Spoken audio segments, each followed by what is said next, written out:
What if I were to suggest that you play a key role in the awakening world?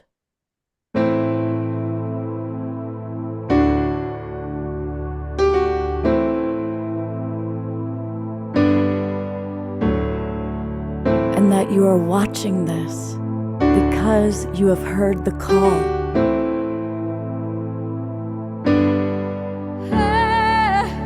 We can start right now by opening our hearts and minds.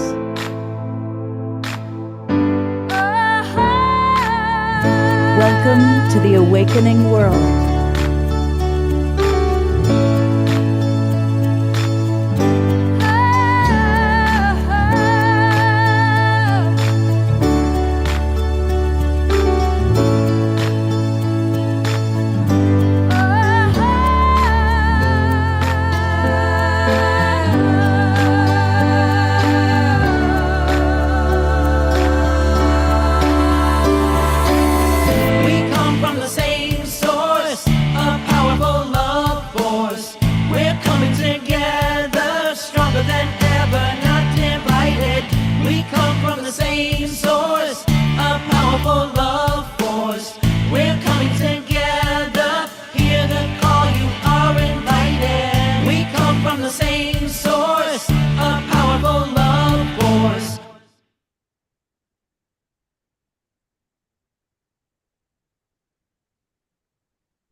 Good evening, everybody, and welcome to the Awakening World.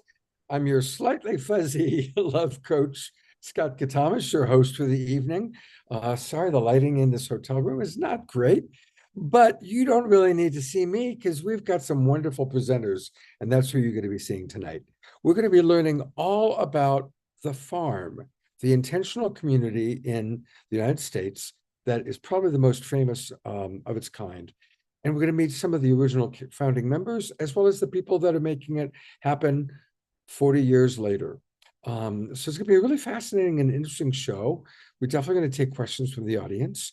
But to get us rocking and rolling and starting, it is my pleasure to introduce my co-host, the man who makes all things happen, our beloved Omashar.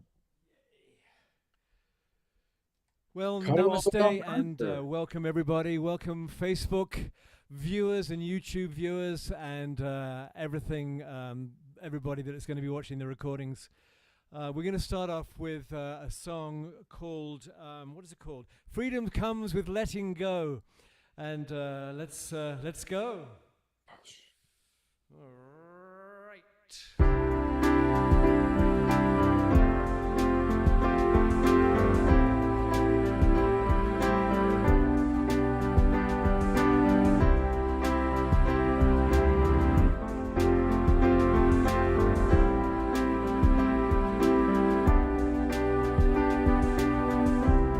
The open roads of this brand new start, the peace that flows through this loving heart, 'cause freedom comes with letting go.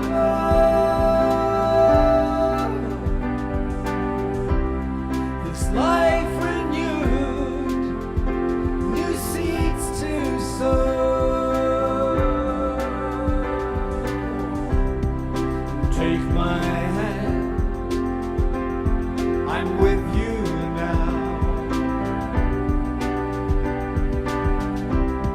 Relax yourself, your furrowed brow.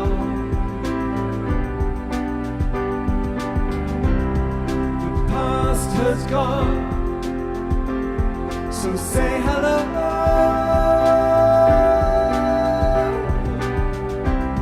No looking back, onward we go.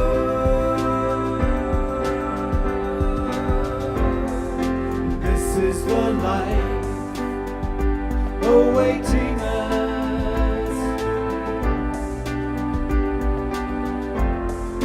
With family supporting us,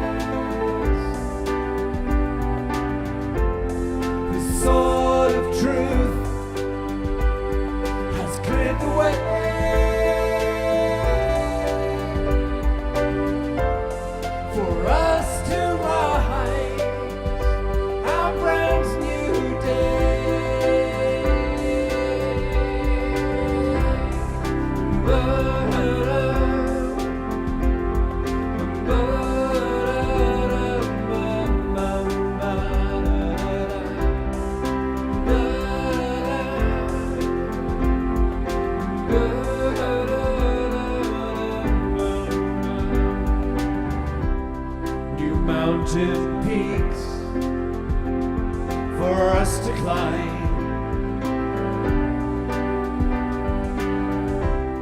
New roads to walk, no reason why. It's time to know that we are one.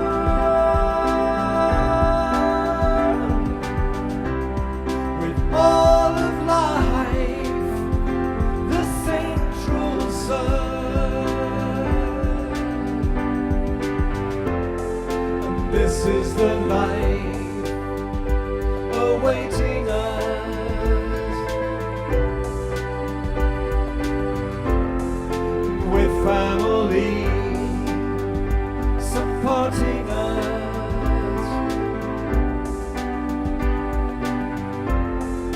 Sword of truth has cleared the way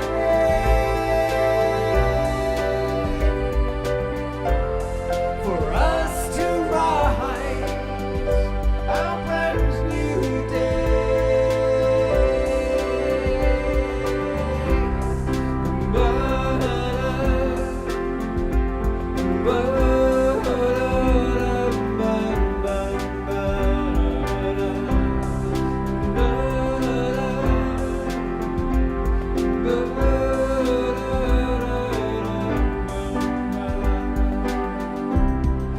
freedom comes with letting go.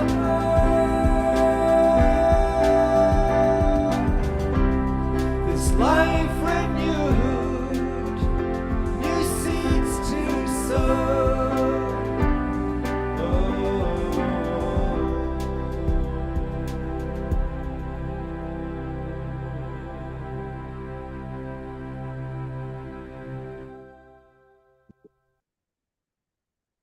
Beautiful. Thank you, thank you, thank you. We're going to go to gallery view, and let's all give 𝐷𝐼 some wonderful twinkles. Our farm friends, we twinkle here on the Awakening World. It's rain. And 𝐷𝐼, you're getting a lot of positive comments for your backdrop, which is remarkable. And also your extraordinary, wonderful presentation on Humanity's Team today. Yes, thank you very much. It was pretty awesome, actually. The whole package. They had such an amazing program with all of our favorite and famous luminaries. And so I've been checking in every so often, but it was wonderful because it went out to several, many, almost 1,000 people around the world. So it was very cool. Yeah. Your fame is gaining as it should. Thank you so much. And there's only one of us here in our many individualized bodies. So thank you for the accolade, and I lay no claim to it. It's from the heart. Thank you, brother. I hold the vision of the whole world dancing to your music. Because thank you. All right, I can tell that you're reaching your intimacy threshold. No, not at all. I'm just trying to be real. All right. Well, what's real is, once again, Reverend Jeffrey has brought together really our people tonight. And so Reverend Jeffrey always brings great things to the Awakening World. And he's been talking to me about this show for a long time, and it's finally happening. So with no further ado, I am turning it over to our beloved Reverend Jeffrey. Oh my heavens. Thank you. I feel so excited about here in my tribe getting to bring part of my story, big part of my spiritual story, and then the people that all got involved with it. And when I got a hold of Douglas and he agreed to do this, my heart just flew in excitement. And I got to delve deeper into what's going on now. Of course, I've been a big supporter of Plenty over the years, and that we'll get more into that and so much more about the farm, which is an incredible story. But how's my story? How did I end up on the farm? Well, like many of us in the late 60s, 70s, things were just breaking down. There was war in Vietnam and all this stuff, and I could not figure it out. And then there was plant medicine around to help and LSD, and woke up. But once you're awake, I couldn't, what's going on? I mean, we were still about lost to some extent. People were running over to India to find gurus and stuff. So we went on a search. And my beloved Faith, my partner, and the mother of my children, we set out in we bought a big old 1-ton truck to go on this adventure out west. We wanted to go to San Francisco because that's where the energy seemed to be focusing on this awakening of the consciousness that was going on. Having come from Woodstock and having a mystical experience with Swami Satchidananda, I was just like searching so much for looking for someone to hold on to and help deal with this whole concept of energy that we weren't brought up with at all. We didn't understand the nature of energy or taught about how energy flows between us and collectively. So we got an old truck, a 1-ton panel truck, and we saw the old owners, and they named her, said, "This is Bertha." So we named her Rebirtha. Set out on our journey, heading out towards San Francisco. Well, we spent camping up in the mountains above Boulder, Colorado, and came down for what the Holy Man Jam that year. And there's all these luminaries and everybody, yogas and going on, and ran into Stephen Gaskin and some of his students. And this is where we really felt connected.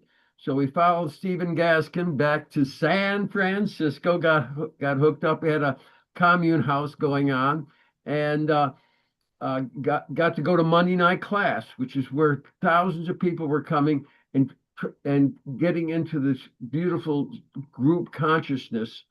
And from that, a community started developing with all these buses and vehicles. Oh, by the way, so we started on a caravan, where all these buses were heading out. What an experience. Can you imagine 60 buses and trucks and everything all painted up in different colors and heading out across the country. Obviously we were noticed more, and it was so much fun because it was like a real adventure. This has a funny story. This is like a picture of the I don't know if you can see it well, yeah. And this is my vehicle right here in the back. Now how I got in the back's a funny quick little story. So we didn't have cell phones or anything to stay connected, so we all had to split up and get gas and different things. So I'm back on the road wondering if the caravan's ahead of me. Next thing I look in the rearview mirror, and Stephen and his big cruiser are right behind me.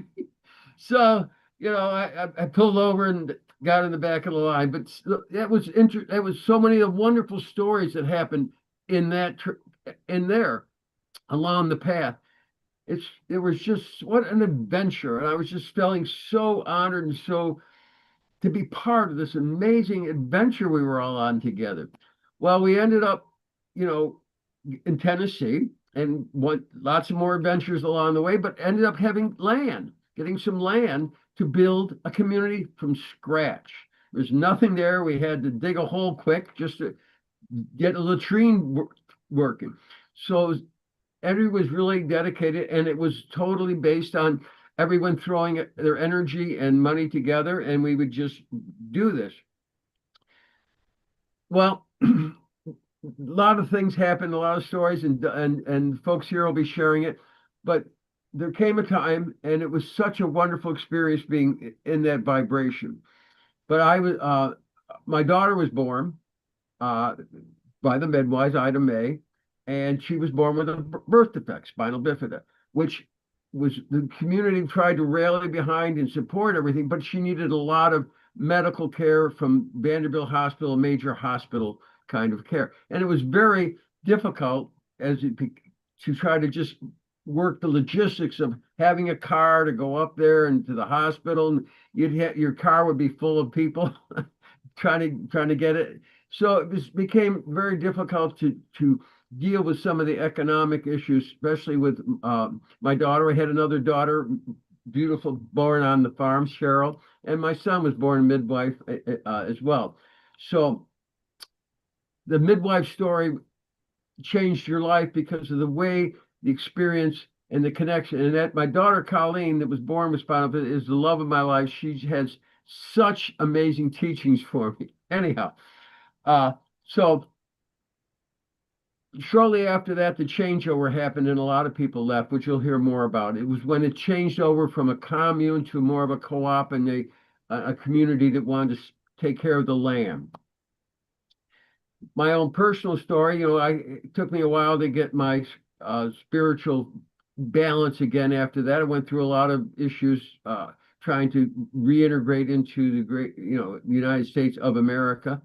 But got connected with some really wonderful people with 12 Steps and the Science of Mind magazines and Unity Church and all that, which reinvigorated my spirituality to I have a wonderful spiritual practice and wonderful community, and that got me here. And one of the other things that it also opened up to me is becoming part of the community of the International Space Federation, which are doing amazing thing, bringing in these big solutions for what we need for our society and civilization to really make, of course, the science of unified physics that allows for free energy, zero-point energy that can replace all this energy with whatever we need, and the gravity control, which will allow us to become part of the galactic community. So I can't believe where I'm ended up. And all the science and spirituality came down to me, and I found this word in the Science of Mind magazine called Levolution. And it fit into the science because we're always moving into a higher order of awakening, coherent. So because that's how the universe works, and it's also how our spirituality works, is we accept where we are and continue to grow towards a deeper sense of love in our hearts to each other and become more like that true oneness that woke us up in the first place. And we can learn how to make that transformation into a new paradigm. And I'm excited to be any part of it at all. And I have so much fun with my Levolution. I don't know. I sent some pictures to Scott showing how hard I work and bringing out the Levolution. I don't know if he can show those now, Scott. I can show one. I can't. I wasn't able to pull together a whole slideshow for you, but well, anyhow, it was just a fun thing that I do. Well, you know what, Omashar, you're host. I think you need to make me host. You are host, brother. It's funny. It's not giving me a screen share option. Because it says you're host and it says me and DR are co-hosts. Oh, here we go. Okay, share's in a different place. Sorry. You're okay. Here is the photo. Yep, that's good. This is the work that you're doing. Tell us what this photo is and indicates, Jeffrey. Well, it was fun. I go around and I get to hand out these cards and make people happy. And it's very simple. It's just a word, Levolution, free to you to use. And they love it. 98% of everybody just loves it. A lot of them want to share it. And it's how it is at the core of what we're all about, both scientifically and spiritually, is to continue to move into that higher energy of love. And that's my story, how I got in the farm and where I got now to be part let's all twinkle our beloved Reverend Jeffrey. And I'm sure, many of you have already put some comments in about how kind of how you can relate. For example, our wild monk of the Mystic Monastery, Jerry, says, I lived in an old school bus in Guatemala in '76 when the huge earthquake had occurred and we received potatoes from plenty. And other people are relating to George Noble used to go to the Monday night class, going way back when. So Carol lived in the San Francisco Bay Area at the time, Haight-Ashbury, the Fillmore Ballroom. So a lot of wonderful memories that you have stirred. And I would love for you to now introduce us to our main presenters for the night from the farm. Oh, so when the idea of coming up and doing a show with my tribe has been something I wanted to do. And I got a hold of Douglas, who very busy, very amazing man doing all kinds of wonderful stuff, but he agreed. Yes. And I was so excited when he says, all right, we'll do it. And we'll put together a show about the farm. And of course, he wrote a book, Out to Change the World, The Evolution of the Farm Community and the Evolution. So I'll be putting that in the chat. And it's a story. There are a lot of books out there with good stories. I think if you're going to be talking about community, it's like you got to go to college, going to college to study this course. The course on the farm, because it was amazing what it had to deal with, what it learned, the process it went through, so much incredible learning and growing and spiritual development by being in that community. So I think anyone who wants to build a community or needs to go and take a good look and get as much information from the example that the farm has done and what they learned and how we dealt with a lot of things. So it's a great school for anyone doing building community. So anyhow, when I was so happy he did it and he took it on and he's done a marvelous job. So I'm going to turn it over to what's become a beloved friend, Douglas, and his beautiful wife, to talk about all the different things the farm is doing now and how they were able to save that concepts and the basic spiritual believing and make it real and practical, so they could actually do the work of like Plenty and all the other organizations that are around helping to raise the vibration and the sustainability of Earth. Thank you. Thank you, Jeffrey, and welcome Douglas and Deborah and the two lovely duelists behind you. And welcome to the Awakening World. Thanks so much, Scott and Jeffrey. When I saw Global Peace Tribe, it just resonated with me. I said, these are my people. This is what I'm into. And then I looked at some of the shows. I said, this is a bunch of hippies here. That's for sure. So I felt right at home, coming to the show. And I just wanted to say thank you so much.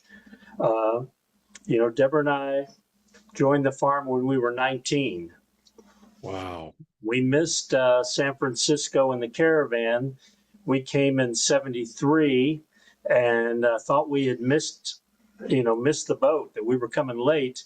And 50 years later, now they call us founding members, So we're not founding members like the people that came on the caravan, but we've been keeping it going. We were both volunteers in Guatemala for a couple of years. So I definitely relate to that. I'm here with my beautiful daughter, Leah, and our good friend, Serena, who will talk to you about our midwife program in a little bit. You want to say anything, Deb? Well, we came, like Douglas said, when the farm was about 2.5 years old. And some of the things that attracted us were things like going back to the land, having a community where you knew everybody. So sometimes people who just live somewhere in a neighborhood, they might not really be in alignment with their neighbors. Whereas in an intentional community, you are all coming together because you have some common beliefs. And we liked that idea. We kind of liked building the community from the ground up. We liked that the farm was growing its own food, and pretty much anything we needed, we tried to do it ourselves. We even had our own telephone system. So the first probably 9 months that I lived here, I never left the property because everything I needed was here. And the midwifery program, or just the fact that there were midwives here, attracted me because I knew I wanted to have my babies at home. And the only midwives I'd ever heard of were here at the farm. So we felt very grateful to move here. And about a year after we arrived, we were blessed with our first child. And then 2 years later, my daughter Leah was born. So we had, I had a great experience with those births. And I don't know, are we going to, maybe I shouldn't talk too much yet about that. It's a big story, and we're just going to give you a little tip of the iceberg to kind of give you the highlights or, how we came to be. But here we go.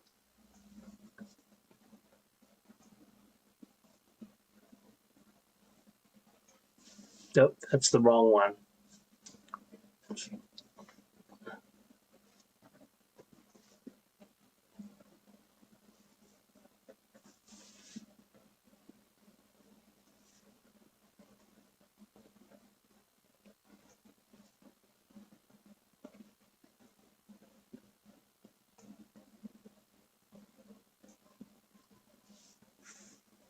What is it?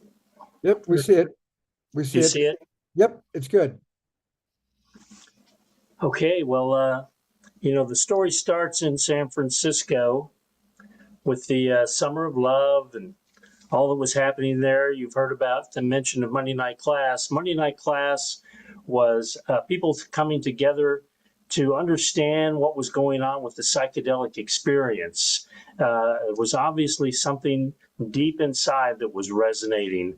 It was an exploration of higher consciousness and trying to understand what this all meant. And so Monday Night Class was people coming together to share their experiences and see what we've learned together.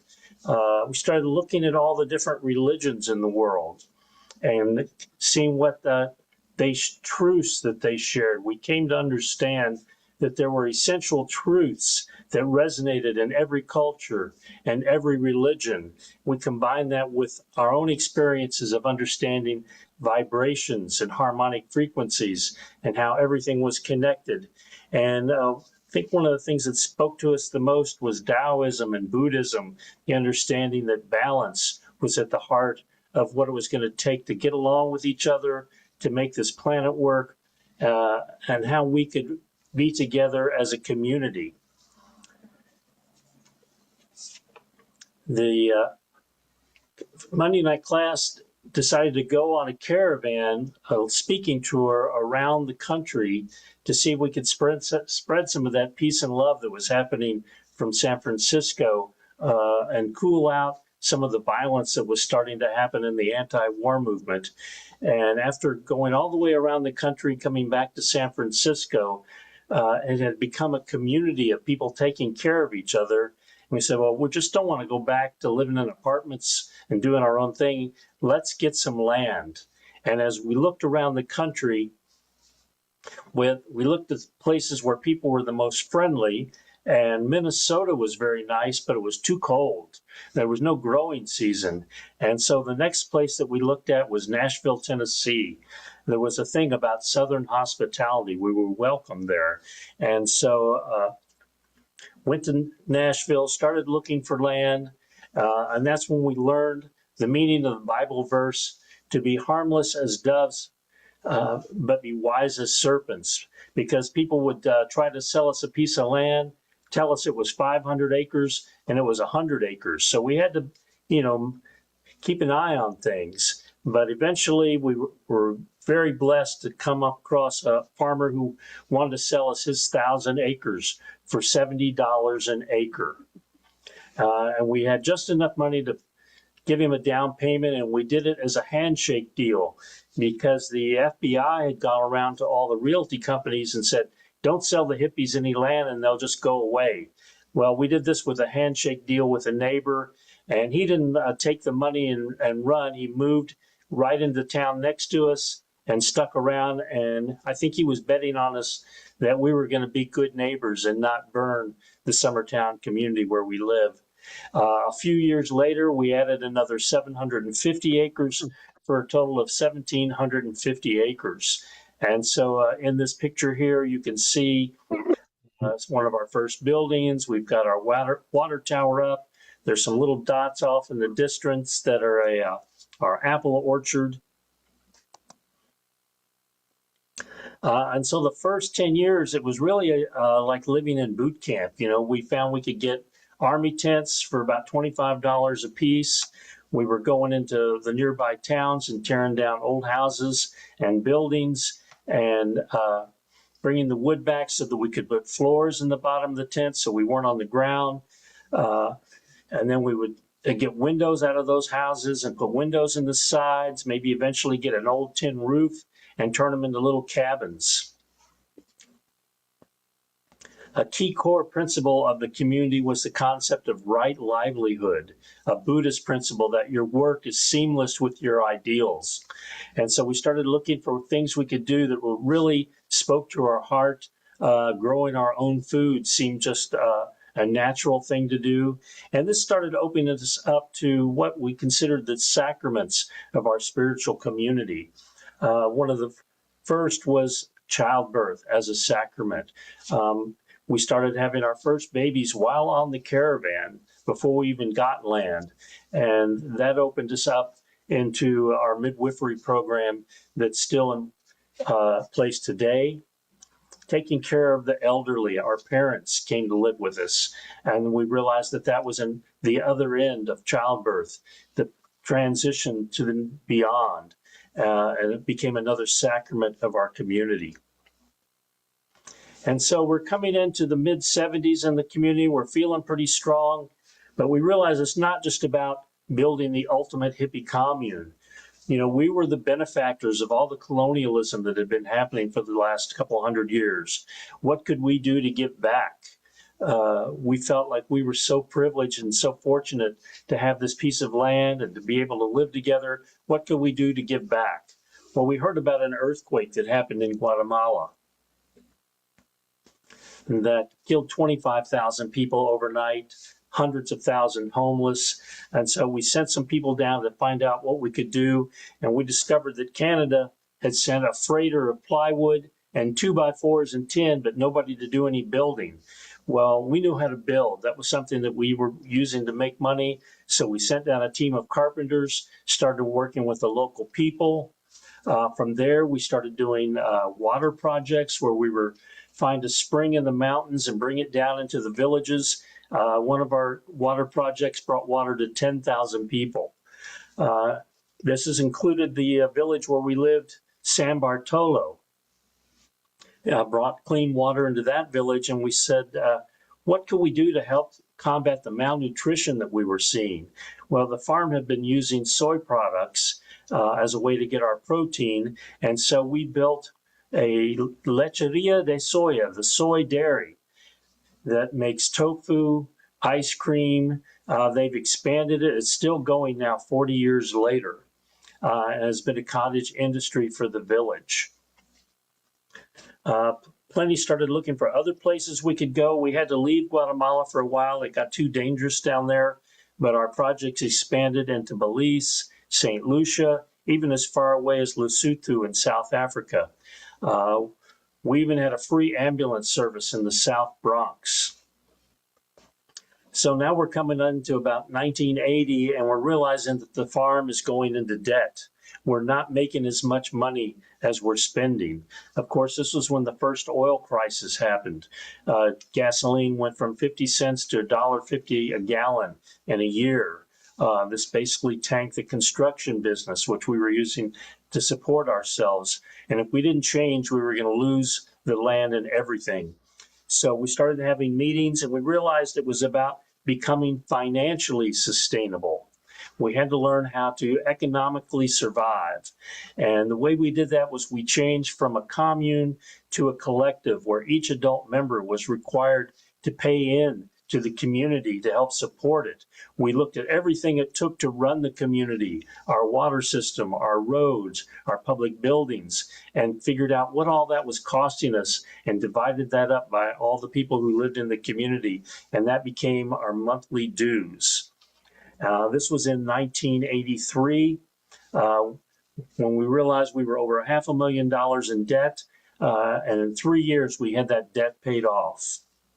So that kind of brings us to what the community is today. We have 225 residents. Our land is all owned by a trust. There's also land next all around the community that's part of our land trust, some privately owned land that's by farm friends and family. So totally there's about 4,000 acres that we manage as an extended community. Our core values are nonviolence and respect for nature. We have a democratically elected board of directors and membership committee, numerous volunteer committees. And right now, it costs $112 a month per adult to live in the community. This covers our water system, the maintenance of all of our buildings and roads, capital improvements on the land, all our administration. And people want to know, how do you become a member of the farm? Well, first, we encourage people to visit and see what it's like firsthand and find out if it's really what you think it is and if it's a good fit for you and if we feel like you're a good fit for us. So you become a resident. You live here for a while with no commitments. We get to know you, you get to know us, and maybe after a couple of years, you become a provisional member. And then after a couple of more years, you go up for a community vote. It takes 2/3 of the community to vote someone in as a full member. And then you would pay a $3,000 membership fee and become a permanent member. And, right now I have to say, people first come and they think it's just so wonderful and perfect. And we say, that's the honeymoon period. You have to stay here for a while, and then you find out that we're as crazy as everybody else. We have our social dramas, but we still try to take care of each other and remember that we love each other. But want to make sure that you understand it's not nirvana, it's not utopia. It's people living together, and that means you have to work it out. And that's what we've been doing for the last 50 years. We've come to realize that the community is an eco-village, and there are some core principles to what consists of an eco-village. Eco-villages are human-scaled. We're at the size where we can know each other, and we have meetings, community dinners, parties, all kinds of events as a way to mix it up with each other, because we really need to stay connected so that we don't become us and them. We have to learn how to stay connected as a community and as a family. An eco-village is also full-featured. It has all the different things that make up a town, from our store and our school to our swimming hole to our cemetery, where we have about 100 of us buried out there. And I say, it's not just the good times that brings us together. Sometimes it's the hard times, the breaking of the heart that lets the light in. And so, life goes full circle, and we're honored to be able to have our loved ones here on the land. An eco-village has multiple ways of being able to express yourself through initiatives like having businesses. So one of our original businesses is the book publishing company. They publish cookbooks, books on health and diet, and we have a whole catalog of titles from our partnership with the Native American community, going back to our work with Plenty. Our largest business is SE International, which makes Geiger counters. This is a business that we started after 3 Mile Island, if you can remember that, back around 1979 or so, when there was a meltdown in Pennsylvania. So we said people need to know what's going on around them, and we started figuring out how to build something that would detect radiation. So then after Chernobyl and Fukushima, the business really took off, and it is currently our largest employer and one of our biggest businesses. The Farm Midwifery Center has stayed as a presence in the community. Women come from all over the world, mostly locally within driving distance, but sometimes people come from England, Africa, all different places to have their birth with the farm midwives. Our farm school had to turn into a business that could, because the teachers had to get paid. There's expenses running a school. And so we're really proud of what they've been able to accomplish.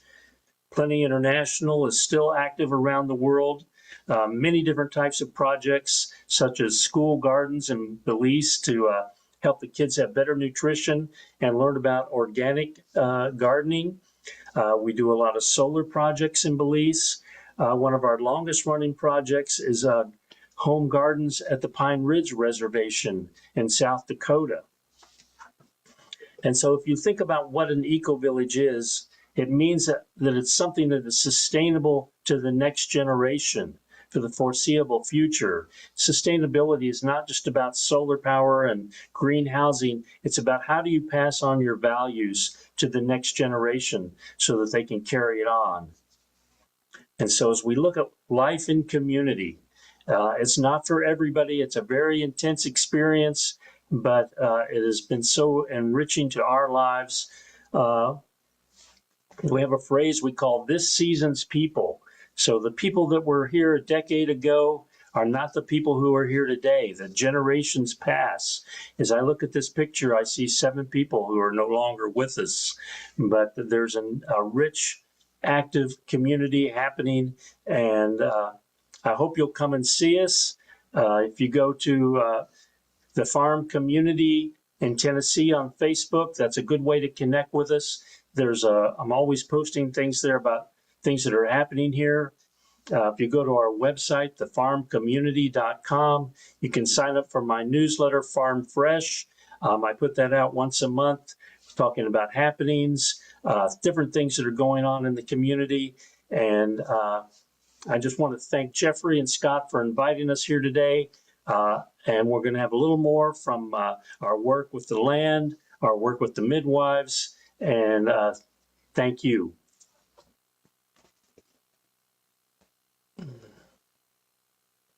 That is so inspirational, what you've created. And there's a lot of wonderful comments. I'm going to read just a few of the comments in our chat box.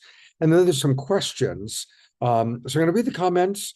We're going to go to Omashar for a song, and then we've got some questions for you. And of course, we want to hear from James and from the lovely ladies behind you. But just a few, I'll read a couple of questions. You can think about them, and then we'll come back after the song.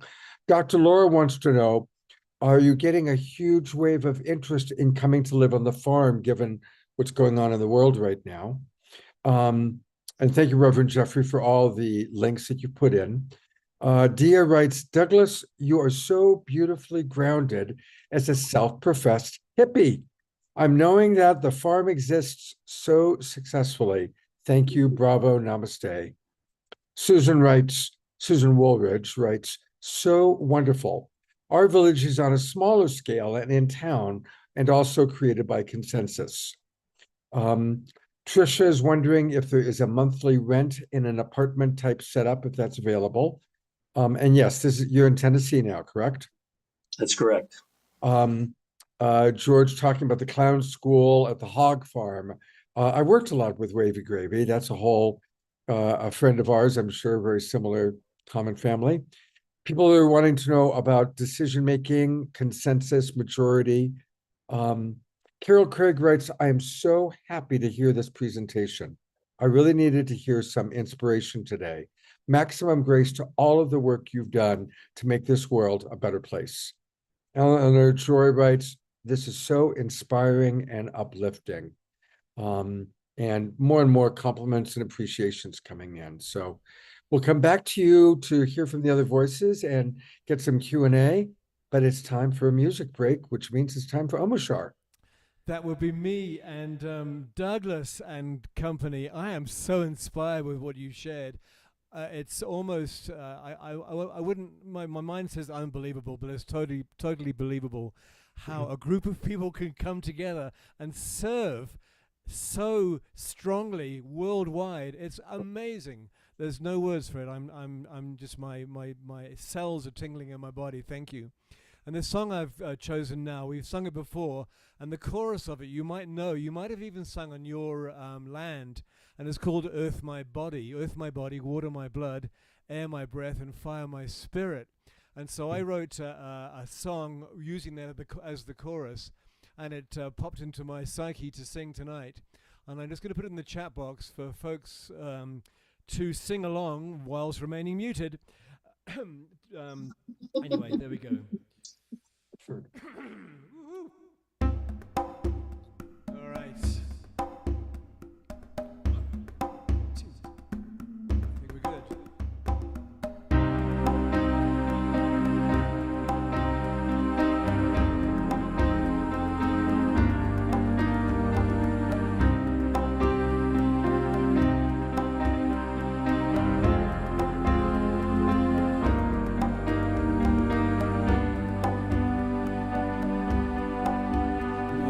Here and we're gathered together holding hands, my sisters and brothers, open hearts and open minds, raising our voices and singing these praises,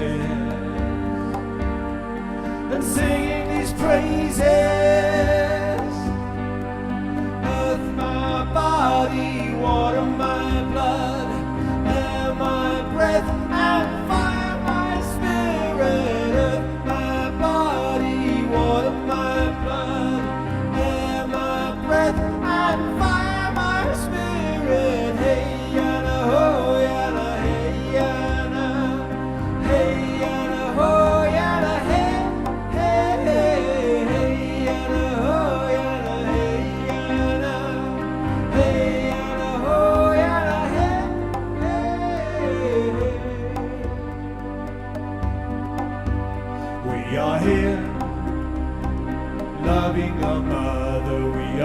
made to love each other, open hearts and open minds. We raise our voices and sing these praises,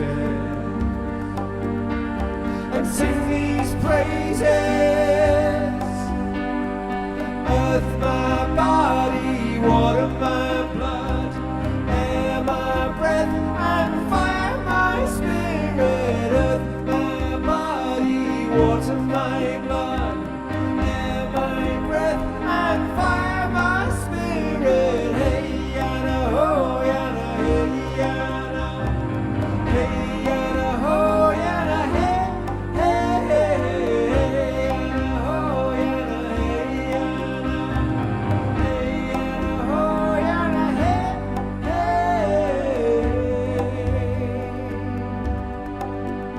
We are here, gathered together, holding hands. My sisters and brothers, open hearts and open minds, raising our voices and singing these praises. Get ready, singing these praises. Earth, my body, water, my blood, air, my breath, and fire, my spirit. Earth, my body, water, my blood, air, my breath, and fire, my spirit. Earth, my body, water, my blood, air, my breath, and fire, my spirit. Earth, my body, water, my blood, air, my breath, and fire, my spirit. Hey, yana, ho, yana, hey, yana, hey, yana, ho, yana, hey, hey, hey, yana, ho, yana, hey, yana, hey, yana, ho, yana, hey, hey.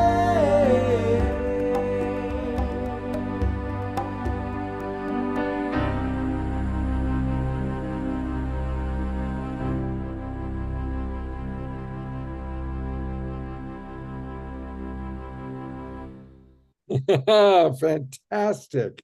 What a perfect, perfect song. As usual, you've got I loved it, Douglas and Deborah and family. I think you knew that song because I used to live in Hawaii, and we had Sweat Lodge once a month for several years, and we always sung this song in Sweat Lodge. And so it was obviously called for you guys. So thank you. beautiful. Yeah. I'm going to read a couple comments and just a reminder of a couple of the questions. Ayada, by the way, writes, wonderful choice, Obashar. That song goes back away. We used to sing that at gatherings decades ago. So perfect. And George enjoyed watching the daughters dancing in the background. Dr. Laura also appreciating that choice of song. Ayada wrote, yes, this is so inspiring to see and hear all about the evolution of the farm and that it's still thriving as a community. The farm had a huge influence on me over the years, particularly Ina May and her midwifery work. I still have my copy of her first book, Spiritual Midwifery. Is it midwifery or midwifery? It was such a breath of fresh air and sanity in a world where childbirth was co-opted by a largely heartless medical system. So thank you for writing that, Ayada. Dr. Laura writes, Douglas and friends, you're giving back to so many communities in need. This is awe-inspiring. So absolutely, people are very inspired. And I think I'll bring up James, because we haven't heard from him yet. And maybe in some of the questions that are going to be coming up, James may want to provide some answers as well.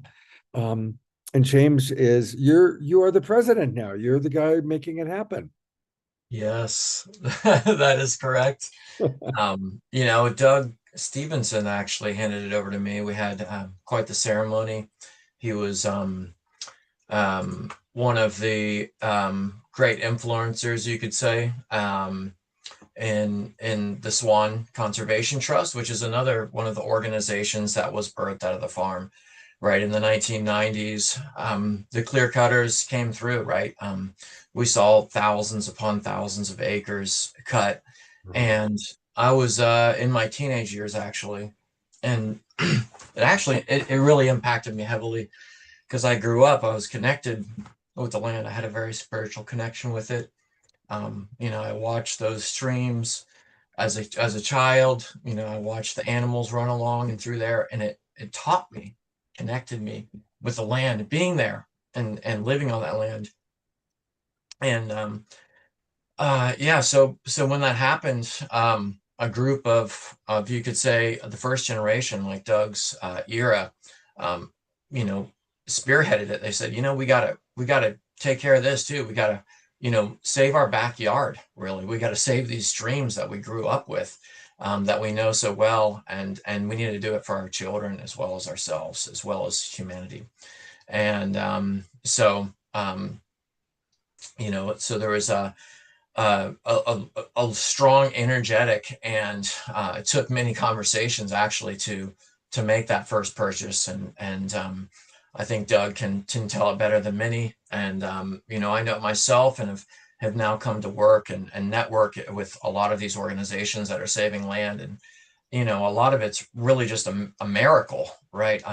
You know, I've heard many stories where really someone came up in a crowd when there was an auction and said, you know what, I'll help out. And they saved a beautiful waterfall, or they saved, you know, just something that was just awe-striking. You know, Cummings Falls in Tennessee. This one is that I'm going to bring up here, is a lot of it is about the Big Swan headwaters, right? And it's a creek that's just right there in the backyard. You know, and these creeks are what really feed us, right? These waters water our soul. They give us life. You know, you know, they're continuous, like never ending. That water, it's an amazing cycle. And as I said, it's a teacher, right? And this water that goes through this land, it's actually structured, right? It's a healing water. I believe in putting your feet in it and swimming in it, you know, and there's all kinds of, you know, this area that is kind of beyond the farm. You know, that's another one of these areas, like it's like going out and helping Guatemala or helping other areas. You know, it's helping ourselves here. You know, it's helping Tennessee. And you know, one of the most amazing things really about the Swan Trust is it's one of many. There's a Land Trust Alliance in the United States. And I like to tell people that just a few years ago, these privately protected lands, you know, they have easements. You know, this land is protected for generations. It's attached to the deed in our system for what it is. And it's really protected in the best way we know how, through partnerships. These private land holdings now surpass federal and government land ownings, right? We have millions of acres now that are protected in this way. And through this organization, we're actually protecting over 1,500 acres contiguously, right? Even more than that through some other areas. And we're partnering with other organizations to protect, you know, one of the, you know, National and Highland Rim Forest, right? We're really focused on some of this Highland Rim. And with my slideshow, I can get into that. And I'm not sure if now's a good time to share that, but I'd be glad to share a little piece of that with everyone here. Yeah, let's go for it. All right. So yeah, again, Swan Conservation Trust, right? We're really aiming to have a legacy for our children. And I could almost stop just at this picture, right? That you know,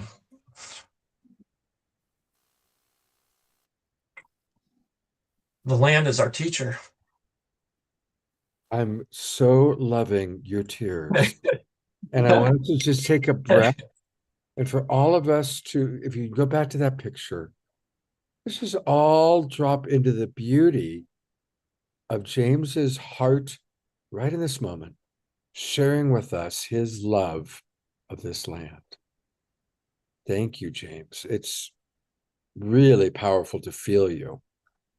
Thank you, Scott, Jeffrey, Doug, everyone. because it takes a community. It takes all of us.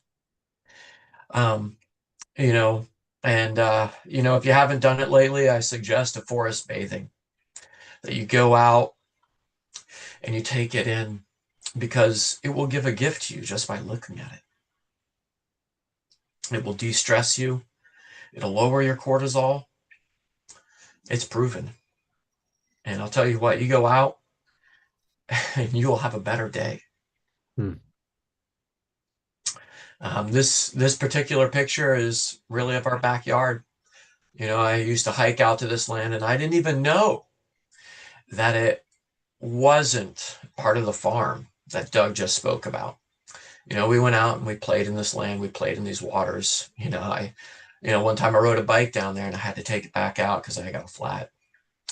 And, you know, and then the clear cutters came in, and I really came to understand. And I had a passion inside myself. I didn't know how I was going to do it, but it came around. And one day, you know, I was brought back. I was in a way summoned back in, and, you know, and I had worked for the Swan Trust, just volunteering, doing anything from helping them auction or talking about it and spreading the word. And you know, and then I was asked to serve, and really got an opportunity. And, you know, we've continued to serve the community and continue to save land. And I'll teach you a little bit about it here, a little bit about what we've done. And I know I only had so many minutes. I don't want to take up too much, so I'll try to move through it. But I think, you know, like I said, it's right here in this slide, and it really is about love, right?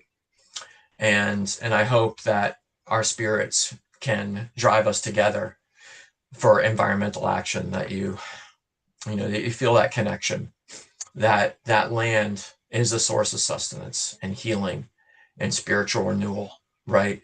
Love is exponential, and it just takes looking out in your backyard and seeing a seed, and seeing how that seed can become a forest, how it can become a beautiful plain and field in which you look over, right? And the action you take today, I implore everyone to think about, right? You're going to impact the next 7 generations of children, right? You save a little land, and that land is there for the children and their children and the children's children, and it goes on, right?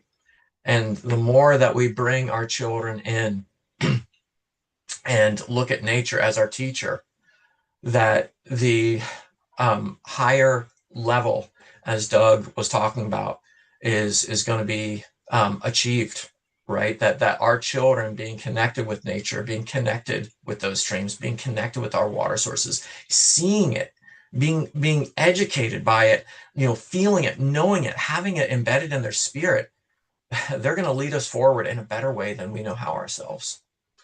And so they are the keys.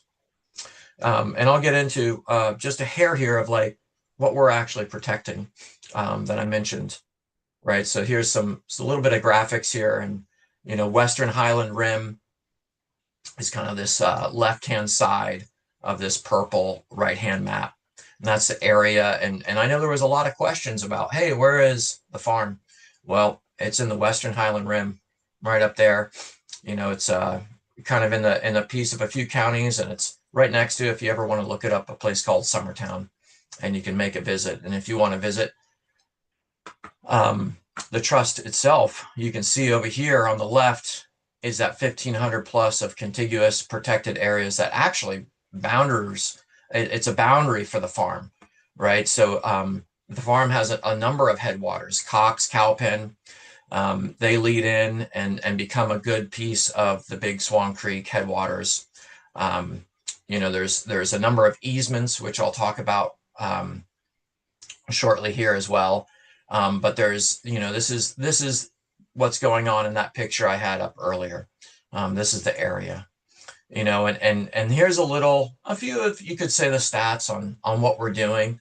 I don't find it all that important, you know, but it just lets you feel kind of what's going on, right? Nearly 120 different bird species are protected here. Wow. Right? This is the water source for a town, Centerville, Tennessee. you know, and over on the Highland Woods area, right, that's the water source for Mount Pleasant.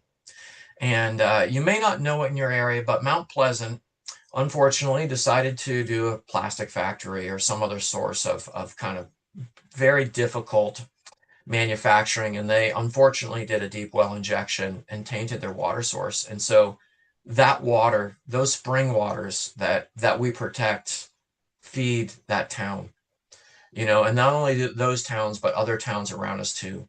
You know, and it's critical. It is absolutely critical that we protect our waters, that we protect these waterfalls, that we protect these seeps and springs, and not just for ourselves, but again, for our children and for all the nature. You know, it actually happens to be the beaver moon coming up, as some might know, and that is a keystone animal. And the keystone animal really provides habitat for other animals. And, you know, corridors provide those habitats, not fragmented pieces of land, a little here and a little there. And together with the farm, we've protected over 4,000 plus acres, right? And we protected, you know, federally endangered species and state listed species. And it's just, you know, I can't say enough about what is going on. And I'm extremely grateful for everyone who's come before me and my opportunity to continue to protect what is going on and the lands that are so critical to our children and ourselves, right? And, you know, what is this organization, right? It was a 501c3, right? We're 100% nonprofit. We're all volunteers, right? And our mission is to protect these lands, right? And how do we do it, right? We do it really through three key ways, right? We do it through easements, ownership, and partnership. And we partner with different organizations. And I implore everyone to look up what an easement is, right? It's preventing the land from being fractured. It can be done in a number of different ways.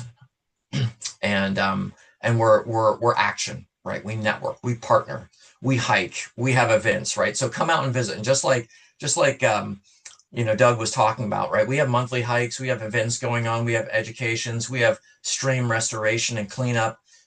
We have all kinds of awards we've won, and we'd love to have you come and visit us and see a little mountain laurel, maybe see some wild azaleas, maybe some honeysuckle or an iris, maybe a trout lily or a spider lily. You know, so you know, just jumping into that again, a conservation easement, right? It's a non-intrusive legal tool that protects this land, right? And it protects it even when a deed changes hands. I thought these lizard tails were quite the amazing little adventure, right? It's beautiful species. Just beautiful. Yeah. Yeah. You know, I haven't seen a yellow lady slipper anywhere else, and we got one we can see on some of our hikes. If you've never seen a yellow lady slipper, come on out, join us for a hike, and we'll show you some amazing beauty. How close are you to Asheville, North Carolina? Doug, you just came from there. Let's see, is it about 4 to 5 hours? Yeah, there it is. 6. Yeah, about 6 right now. Yeah. I've promised to visit some friends in Asheville, so now I will definitely, if possible, would love to a visit to you guys too. Please do, Scott. We'd love to have you, and we'd love to show you a little of the beauty that exists out here and catch you on one of our hikes. And we have an amazing biologist. You know, she is, you know, just been a keystone to this change, like Doug. And, you know, we've worked with one of our partners, you know, he is called the Prairie Preacher, and he's helped us quite a bit document everything and helped us understand how critical prairies are to this area, just as much as the forests are for protecting our streams and waterways. And he has a native seed bank that he's built up, and we've helped him with that. It's pretty amazing, just what's going on out here, right? So again, biodiversity, water, integrity, there's just a lot going on here, and I'll kind of wrap it up with that to come join us on a hike, and I would just say of like, look locally, right? Find an organization local to you that you can take a hike out with, that you can volunteer with, and be an advocate. Go get some forest bathing, engage in any way you can, and honor the sanctity of the land by enjoying it yourself and bringing your children out there, and maybe your children's children if you're a grandparent. And that's really what I have.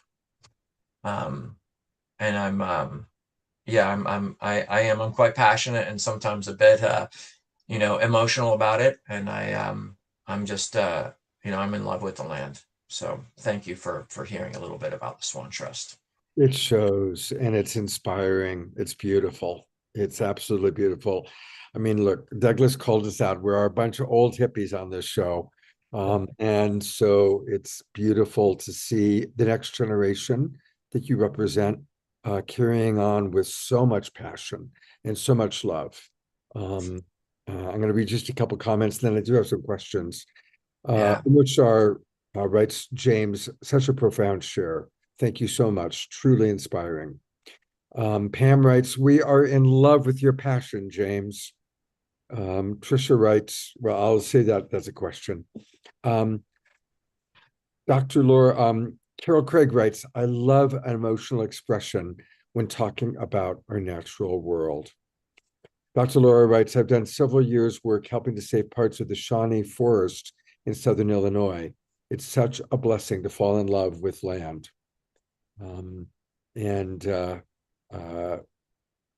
I guess we're going to get, there are more people just saying how wonderful it is. Ayada wants me to do a show from the farm. So if I come to visit you, we'll coordinate to do it on a Wednesday or Saturday night so we can do the show from the farm. That would be fun. All right, we're going to get to questions. Dr. Laura asks, do you have Native American or indigenous partners as well? That is really a piece of, that's the Plenty works a lot with the Native Americans, and they bring them all kinds of things. I'll really let them speak to the Native American side, but the farm has definitely engaged with them quite a bit. I listened, to that song, and it definitely reminded me of being in a sweat lodge. I've definitely I've engaged with different Native American tribes of different areas, and done a number of sweats and fasts, and kind of engage with them in different pieces. But I would say probably the strongest group engaging with them is Plenty. And Amrishar is asking, what is Plenty? Maybe give us a little bit. We've heard you mention it. Dr. or our wild monk, Jerry, said that he got potatoes from Plenty, but I think you need to tell us a little bit more about Plenty. Yeah. Doug, I mean, if you want to speak to Plenty, he can probably speak better than I.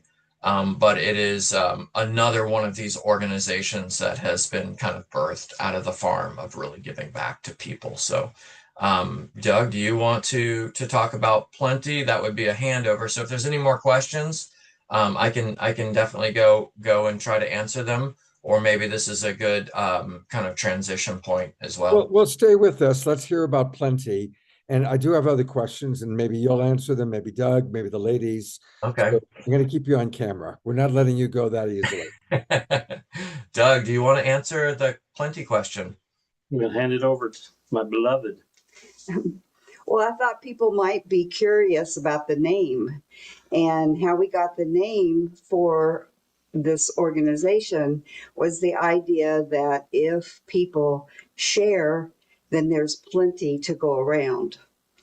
And even in the early days where we were primarily vegetarian, part of the reason for that was the same philosophy that if you, it takes less land to grow soybeans and other types of beans for your protein than running corn and beans through animals. So we felt like part of helping to feed the world was by having there be plenty, by sharing and by not taking too much for ourselves. So the first project that we did was in Guatemala because there was an earthquake that happened, and Guatemala was somewhere that we could get to in a vehicle. We didn't have to fly to get there. We could drive there. And we sent a crew of people to just check out what they needed, and found out that they needed carpenters. Canada was sending materials, but they didn't have carpenters.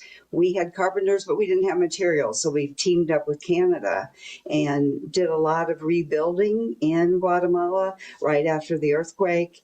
And then, as Douglas mentioned before, with the PowerPoint that he showed, we also sent down people who, paramedics and midwives, and we helped out medically, and then we helped out with water and food.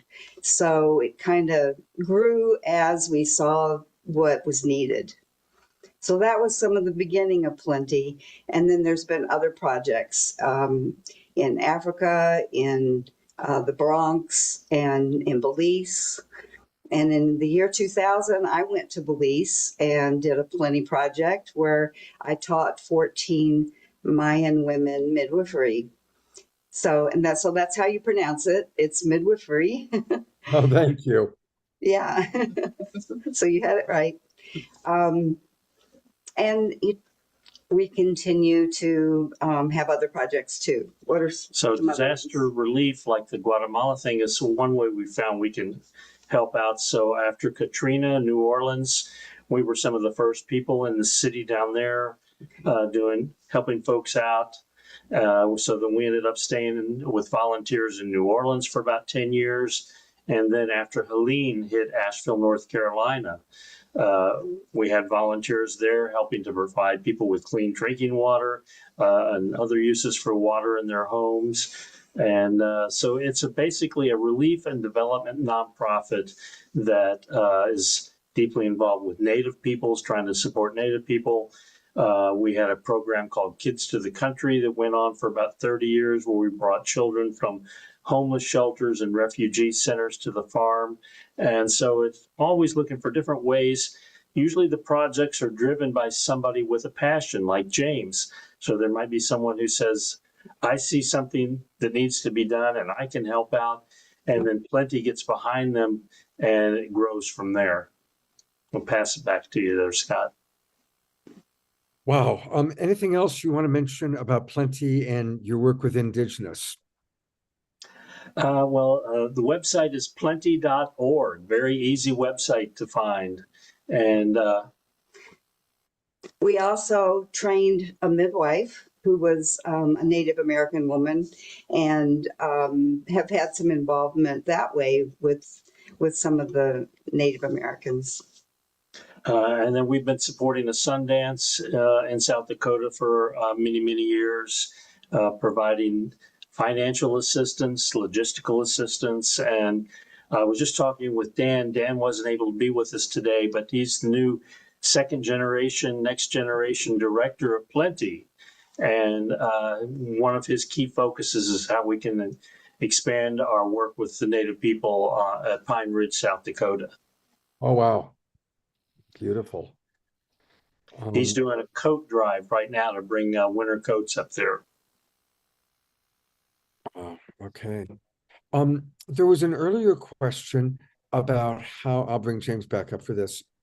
There's an earlier question about how decisions are made. And you'd mentioned at one point that, but maybe you can go a little bit further into the decision-making process. Generally speaking, we work with consensus and with votes. We're pretty large, a couple hundred people. It's hard to have consensus with 200 people. It would take, we might be able to get there, but it would take a long time. And so generally when we have our smaller committees, our board of directors, our committee for membership, and we try to have consensus at those smaller circles. And then we'll take a community vote for large expenditures, any changes in our infrastructure, and those would be decided by a community vote. And that's like a majority. Yeah. It's making someone a member would take 70%, 75%, 3/4 of the community. And maybe someone doesn't get that 75%. That doesn't mean they have to leave. It just means they have to get straight with more people, or maybe improve the, when they say they're going to be somewhere, they show up on time, or they pay their bills better on time. And we give people a chance to hang in there for a while and develop their relationship with the community. And so, the vote is something that is a litmus test for how much agreement there is for something to happen. Sometimes the votes are like 51-49. Wow. We had a vote to pave the roads. That was very controversial because we had dirt roads for years, and people are like, oh, we're just getting too urbanized. We don't need any paved roads, and then there's the people like, this dust is making me sick, and my car can't handle all this mud. And, you have those kind of votes where, okay, the paved road people win. And then about 3 to 5 years later, that everybody else is going, well, maybe that was a pretty good idea after all. Right. You mentioned nonviolent communication, and that, jumped out for me. I had the good fortune to work very closely with Marshall Rosenberg. We did television shows and videos together. I traveled with him. How do you incorporate nonviolent communication into the community and into what you do? Well, we have a long history of working it out.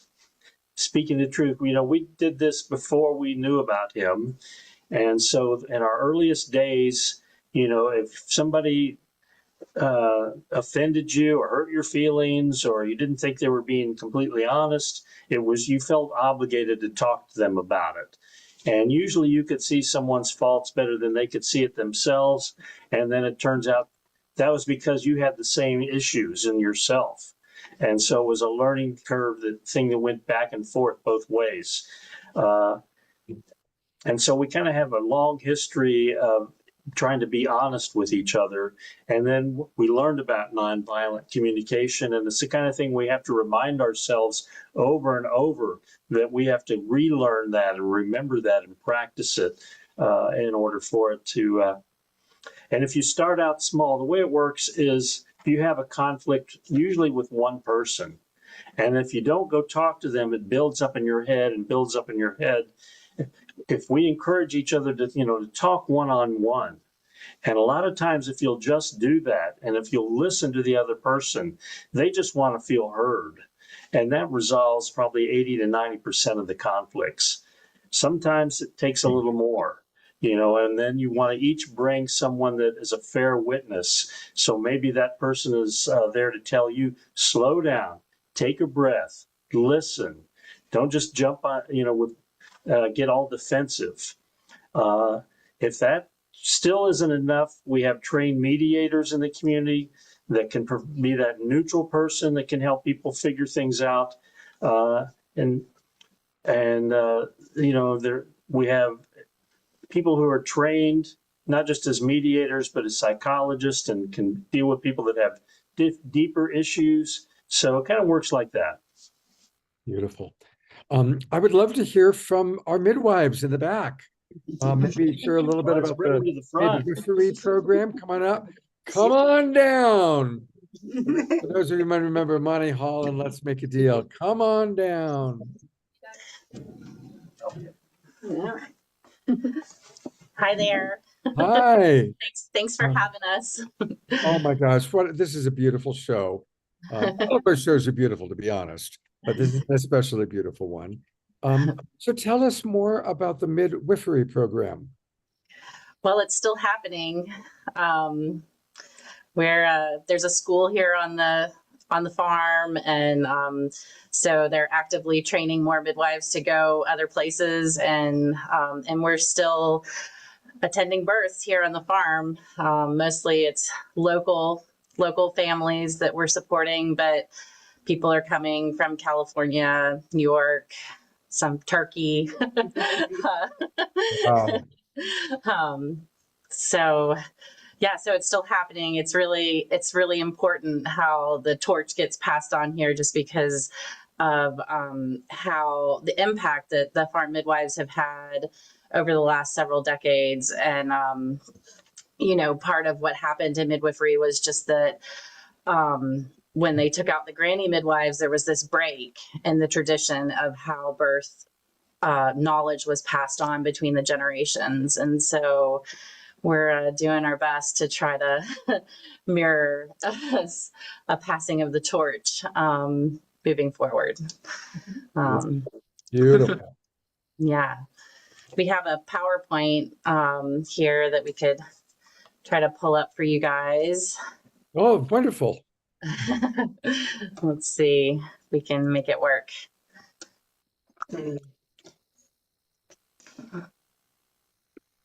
So, oops, wrong one. Technical difficulties. I love that logo, though. I saw a little baby popping out of a lotus diamond there for a moment. Oh, there it is. the flower mandala. Beautiful. If you study it closely, it'll.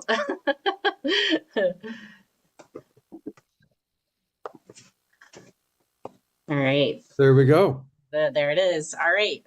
So for over half a century, this land has been a portal for gentle birth, a global modern beacon radiating the truth that birth is holy, sovereign, and deeply, beautifully human. Oops. Welcome back. Yeah. Okay. Spiritual midwifery, this is a copy of the Bible, if you will, was first printed in 1976. It has traveled into 12 languages, whispered across continents, and reminding the world that a baby's first breath can be taken in peace. So the midwifery care that is offered here on the farm, it entails all of the standards of care, but it's much deeper than that. Our prenatal meetings, they're like at least an hour long, and it's about entering a relationship where we build trust and we really get to know the families that we're taking care of.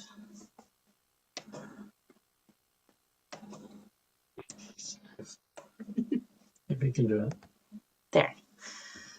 Before Tennessee, we already made mention, the roots go back to San Francisco.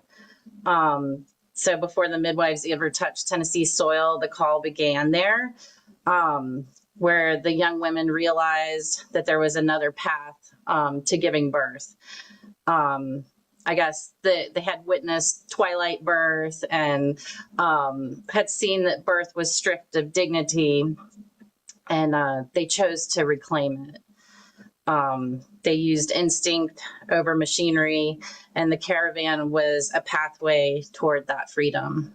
They were with women and learned from each other. Yeah. And learned that birth can be empowering.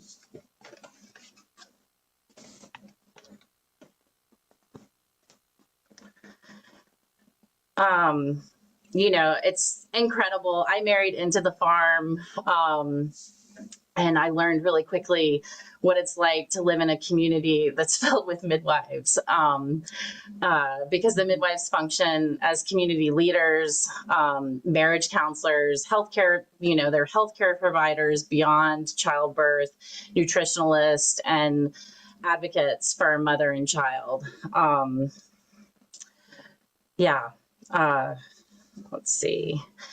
This is a picture, the baby boom on the farm. When the caravan arrived here in Tennessee, the babies followed. There were over 2,000 births in the first decade, not in sterile rooms. Over 2,000. Yeah.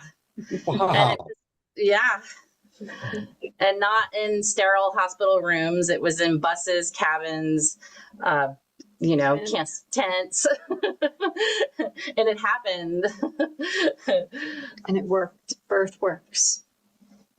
By doing it, they proved to the world that birth is not inherently an emergency, but birth is inherently intelligent, that it works. Wow.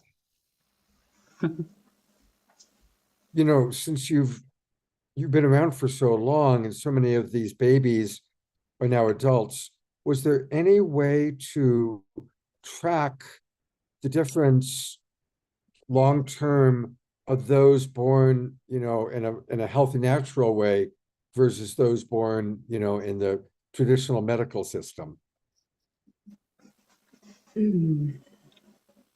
I don't think that's one thing that really has been tracked, although that would be great to be able to do that.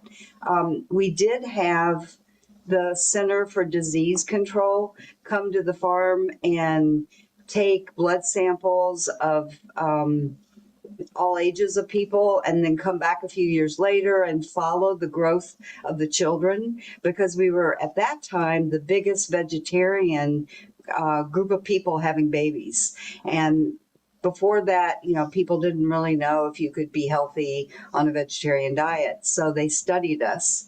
So we've been studied that way, not exactly, a comparison like you're talking about. Of course, midwives have always believed that when babies are born in a peaceful environment, that it does affect them long term and makes a difference in how they grow up. And I've also always felt like it really is a bonding thing for couples. And when a man sees how hard his wife works to have the baby, that is going to help keep their marriage hopefully together a little better. In this country, sometimes the divorce rate is so high. And, we've certainly seen how men are impressed by the work that their wife does when she gives birth to their child. It's beautiful. I love that photo. We have a few questions. There's a question about how you handle vaccinations and how you handle if a C-section is needed. Well, we leave that. We don't do any vaccinations here on the farm, but we put the decision making back in the families, because ultimately the parents make the best decisions for their families.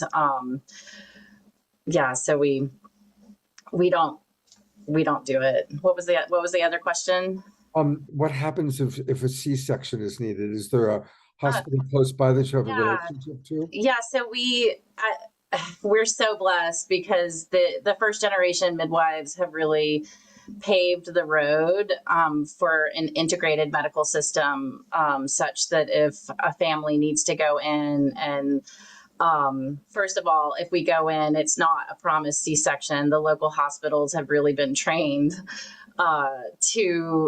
by the first generation midwives to give us every option if it's safe to try to get a vaginal birth. And we're well received in the hospital. I've been surprised, just because I worked out in California and I've seen another way where this is unique and special, what we have going on. Let's do the next slide and talk about the history of working with the doctor. And I had gone to you guys because we wanted to see you as you were speaking. Do you want to talk about this slide, Deborah?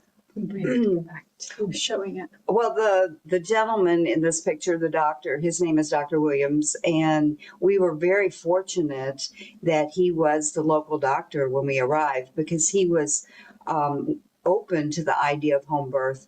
He was doing home birth himself in the Amish community. There's a very large Amish community near us. And he just took us under his wing and helped the midwives, would come to the farm and, see people, whether they were pregnant or sick. And so he taught the midwives to take care of all kinds of things, including some primary care type things. And he also he was well respected in the local hospital. And when we did need to transport somebody, he told the hospital to be good to us. And, so that really helped a whole lot to have his support. He also taught the midwives a lot of things along the way, and we could always call him. We could call him in the middle of the night if we needed him.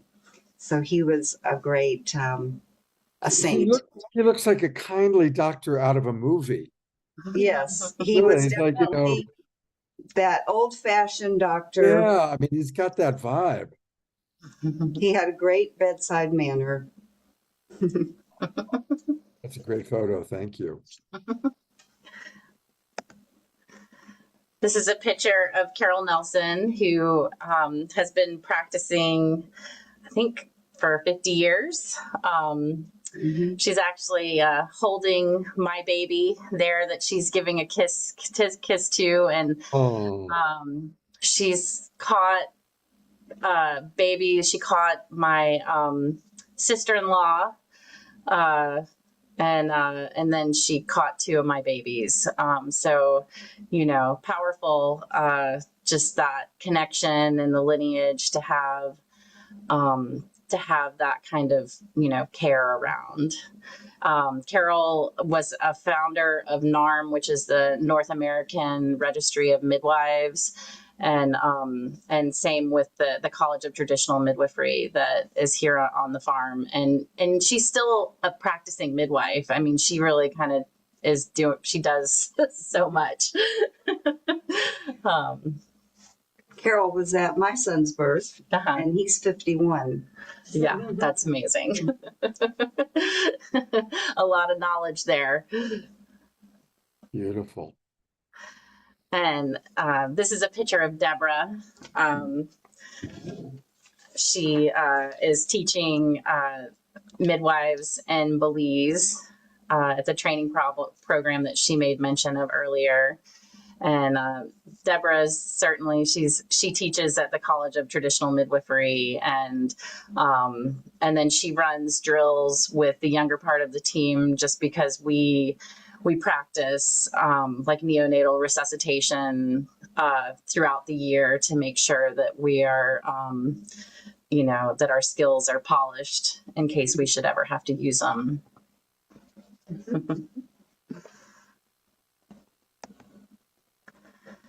And then, let's see, this is Karina Fitch. She was born in a school bus on the property. So the babies that were born here are becoming the midwives. Karina practiced midwifery for over 20 years in Miami prior to returning to the land. And she hosts group prenatals, and these are something really special. If you look at the picture, you can notice that I'm actually in the background there nursing a baby, and then there's moms in different parts of their pregnancy. And some of these moms are having their first baby, but some of them have had multiple babies. And, the cumulative wisdom from bringing these ladies together is greater than anything that we could offer in an individual prenatal. So we do both. I'd like to say something. When I first came to the farm, I think the fact that there's so many of us were having babies, it really helped me a lot when I was having mine to know all these other women who had successfully done it. And when I would go to a prenatal, I'd be sitting around waiting for my turn to see a midwife, and I'd get a chance to talk to the other women, and sometimes women would be there to have a postpartum visit, so they'd be nursing their new baby. So I would get to watch, and I think we're kind of monkey see, monkey do people, and just watching other women breastfeed helped me be able to breastfeed much better. So the idea of having these group prenatal sessions helps create a community of people who have faith that their bodies work. And that's what we had on the farm. So it's a way of kind of spreading that with a group of people who maybe don't live here, but they are still becoming part of that community. Yeah, and many of these mothers keep in touch beyond their care here on the farm. There was a mother who ended up losing a baby that was not related to anything but birth, and the way that the mothers who had been in the group prenatals with her, so they surrounded around her and provided support, which was, I was like, oh yes, this is powerful, what's happening, our world certainly needs more community and connection.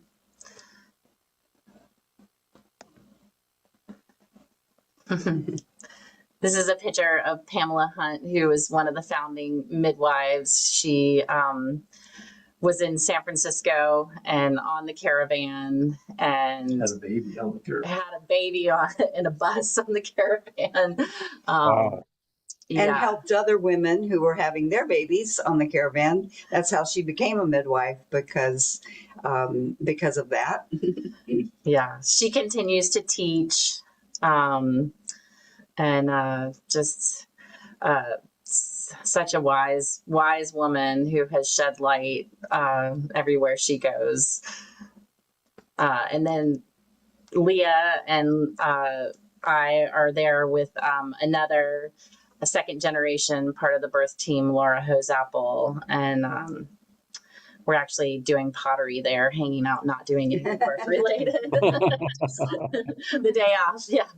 And I was at Laura's birth. So yeah. Laura's on the far left there. Yeah, and Laura was at my birth, and our little girls are best friends. Pamela was the midwife for my daughter Cheryl. So that right. Was good to see her here. Yeah. Yeah.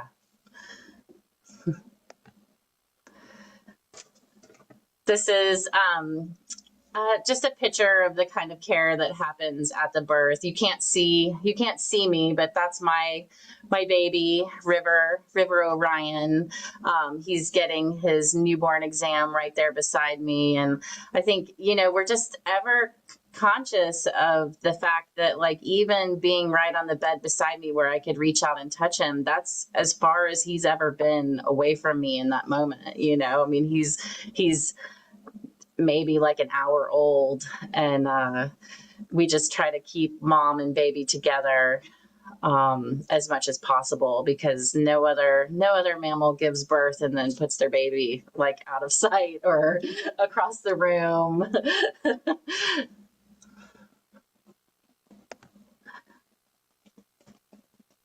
Just some more pictures of happy parents with their babies. Yeah, at the heart of it, we do it for the babies, we do it for the moms, we do it for the families. Yeah, yeah.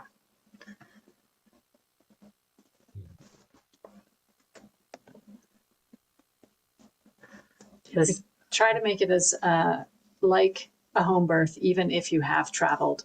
So you would come early, maybe a couple of weeks before your due date, and get really settled in, be able to go for walks. You have a kitchen.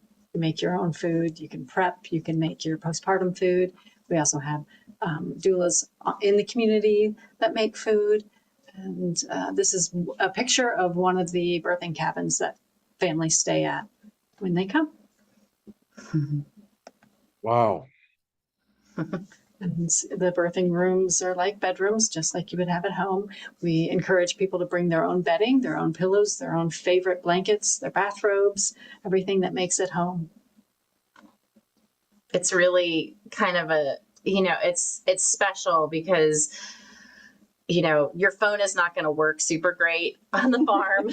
So it's really kind of a way to unplug and hold space for this threshold that you're going to be walking through, your initiation into parenthood, whether it's your first baby or being a parent times 2 or 3. And like a honeymoon, it's your baby moon. So they're only this little once. Really cherish it.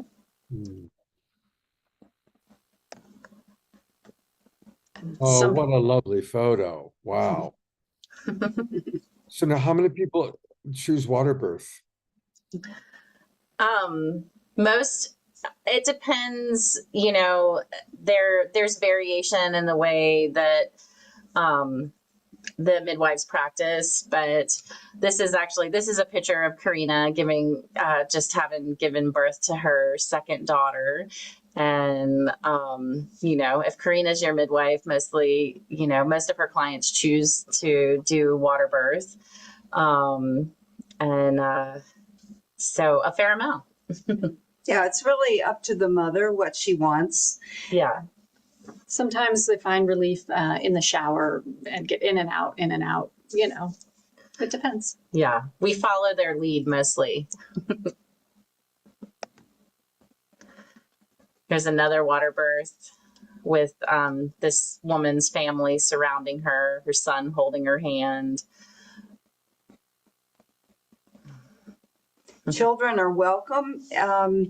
You know, sometimes if a child's real young, maybe it's not a good fit, but it's really up to the family about that too. If a mother wants her children there, then they can be there. And it's powerful for this young boy, you know, having just witnessed his mother bring his baby brother into the world, you know, what kind of man that's going to shape.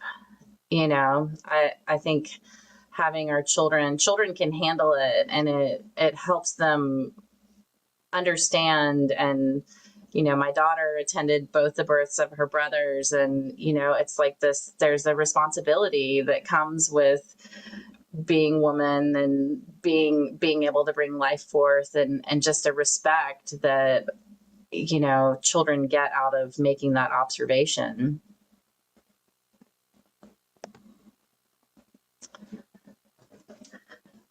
The College of Traditional Midwifery is here on the farm. It's a competency-based program, and they're training midwife assistants and midwives. It says it's this slide says it's a 4-year degree program, but I think it's a 3-year, isn't it? Well, it can vary. Okay. Yes. Yeah. Okay. Some people can go through the program more quickly than others because they also have a midwife that they work with, that they attend births with. So it may depend on how many births that midwife is doing, how quickly they can go through the program. So, and the program has in-person 1 to 2 weeks sessions twice a year, and then you work wherever you live with your preceptor. But if anybody's interested in that, they can definitely look for the website and, you know, find out what, you know, more information there. Yeah, we got a lot of questions people asking to come and apprentice on the farm. And that would be the way that if you're interested in working with the farm midwives, that would be your segue into it. The woman in the center is pregnant and she's from Turkey. We mentioned that we've had some people from Turkey. So there's one of them. And then around her are some students that were here for a class. Well, thank you so much for sharing with us. Oh, look at these beautiful pictures. More students. More students. More students. And, you know, the powerful thing about that is just that, you know, these women, they're from all different geographical locations and all different cultures. And, you know, so that's really, it's important to have midwives from all walks of life to support all the different people out there. Couple questions, and almost sure I'm going to need your help because when I got bounced out, I lost my chat box again. But there's an immediate question from Dr. Laura. For many hospitals, the birthing program are a very big moneymaker. Is the farm able to make these births affordable, and do you take insurance? We are actually, we have a biller that some insurance companies will work with it. It's like a PPO. We can get pre-approval for the programs that work. And then what is we can provide super bills, which works some, but the biller, it's a new thing that we're doing to help make it more affordable. And then we do sliding scale because we do want to, make it accessible because women from all walks of life deserve midwifery care. That's really going to be our homework moving forward, is just, how do we help make it so that women from all walks of life can have midwives. Thank you so much. I'm going to bring up, if I can see him, what happened to our foursome? Oh, that's right. You guys are on that camera. So let's bring Douglas back. And James, I'm going to pop you on. We've got a couple of last questions. Christy Michaels is asking, do you know the Jungle Mama program with Pachamama? Is that's the Jungle Mama program with Pachamama Alliance? No. Don't know. Okay. And somebody had asked if Mama Ina was still on the property. Oh, Ina. No, she's not. She moved away with her son. When her husband was dying. So yeah. she's not living here now. Yeah, in the chat, it's mainly amazing praise for you all about how it's just bringing tears of joy that such a thing is still happening on the planet today. And there was one question a little earlier, Douglas, perhaps, that was, have you seen a greater intake in people wanting to come to the farm in the last couple of years with all of the stuff that's arising on the planet at the moment? I would say it's kind of just a steady flow. We're generally processing about 10 people a year. Wow. As I mentioned, it's a multi-year process, and there's a lot of challenges for someone. They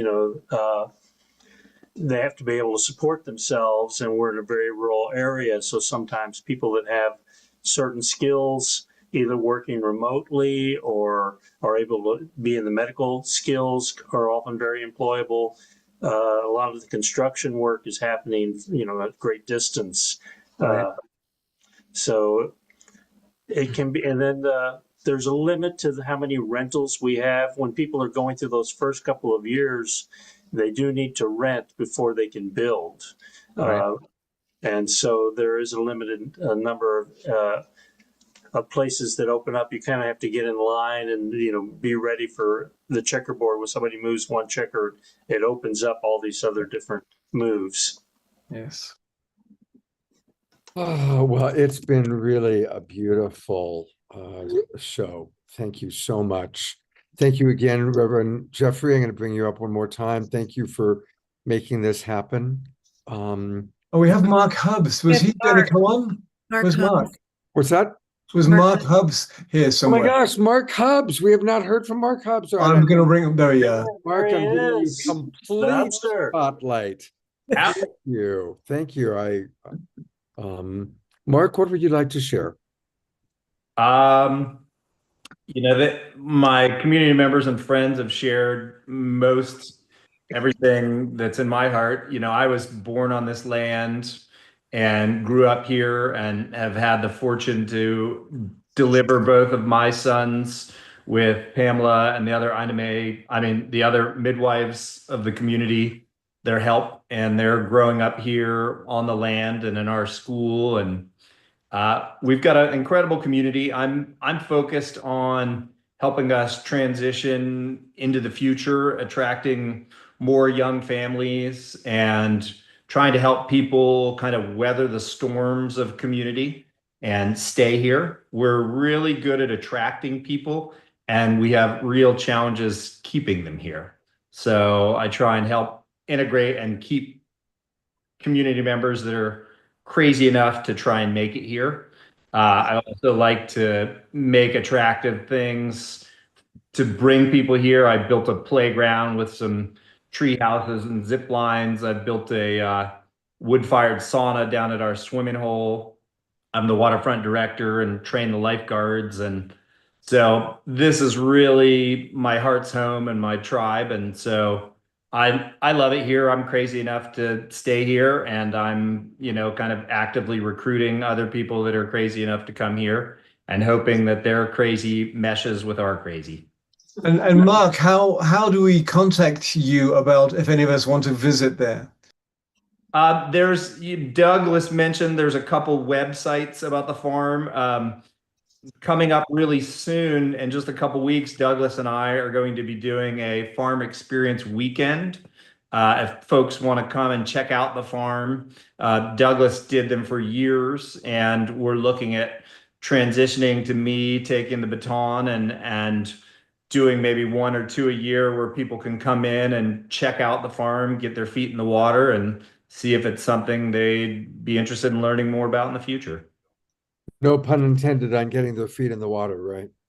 No. So since you're the water guy, here's the main page.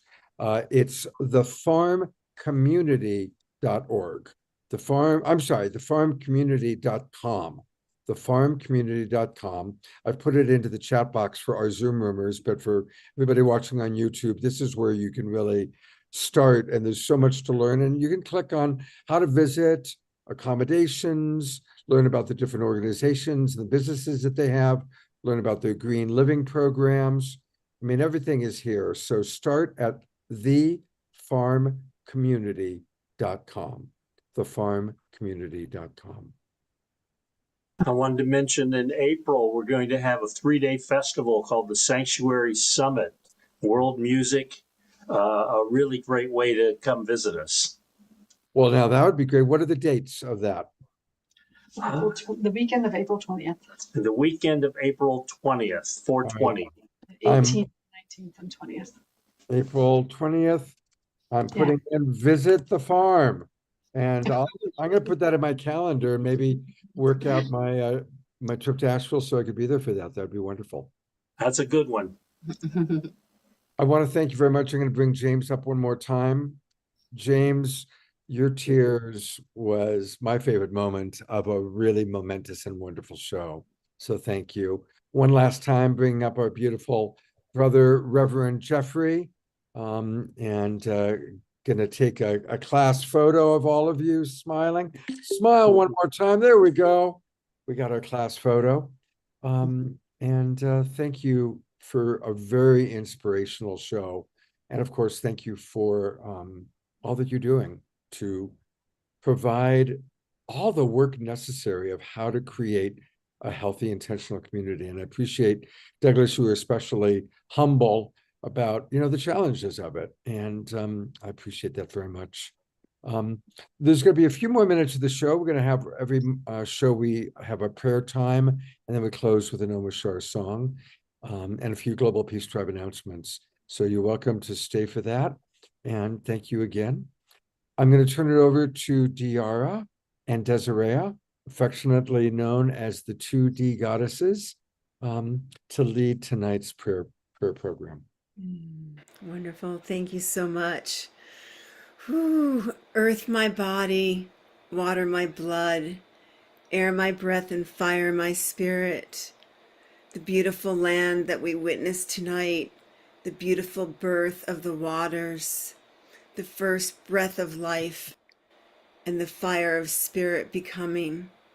And we send the beauty of these natural births back to our timelines, back to our embryonic fluids, and we erase anything other than pure beauty of the gift of life here and now. And with the land and the water and the fire and the air, we bless the farm and all those there, all those here and beyond.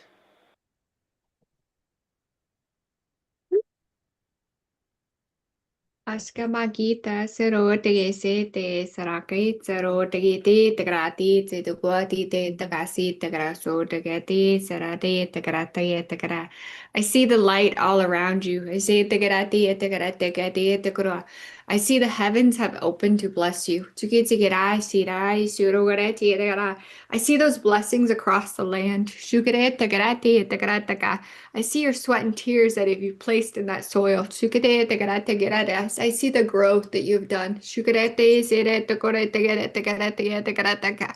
I see the love you put into the land. I see the gratitude come from your heart and all around. I see the light workers in you. And I bless you. All of you. And all around you. Hear my words. As we open our hearts, and bring in those blessings, we spread them even further.